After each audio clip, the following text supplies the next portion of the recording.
Next video in as what causes primary forces in a piston? The earliest motorcycles had 5-piece crankshafts. There were 2 main shafts, a crank pan, and 2 flywheels, 5 pieces. The main shafts fitted into the flywheels with tapers and nuts, and the same thing for the crank pins. The connecting rod was a 1-piece affair.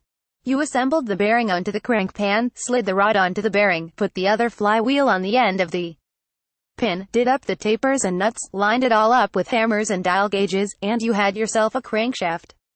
As you can imagine, a crankshaft being assembled from all those pieces meant there were at least that many failure modes.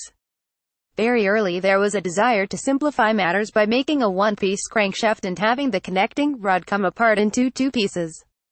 Ask Kevin, how do motorcycle engines affect sound?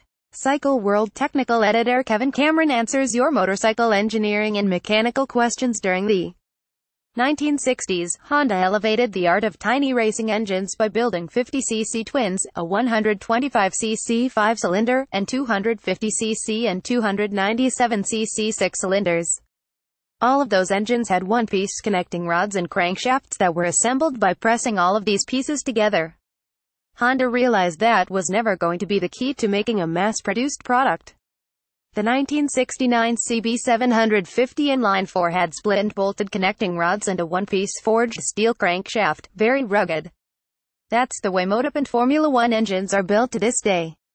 Kevin Cameron has been writing about motorcycles for nearly 50 years, first for Cycle magazine and, since 1992, for Cycle World. Kevin's unparalleled experience and knowledge of the sport were, and continue to be, prompted by a lifetime of curiosity. His willingness to share that information with anyone who is willing to listen is likewise unique.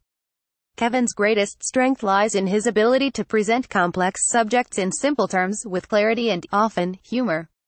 In this video series, shot in his home shop, Kevin draws upon his vast historical references to address modern-day questions. As Kevin has written, emotions bring us to engineering, but engineering then becomes a special way of confronting reality.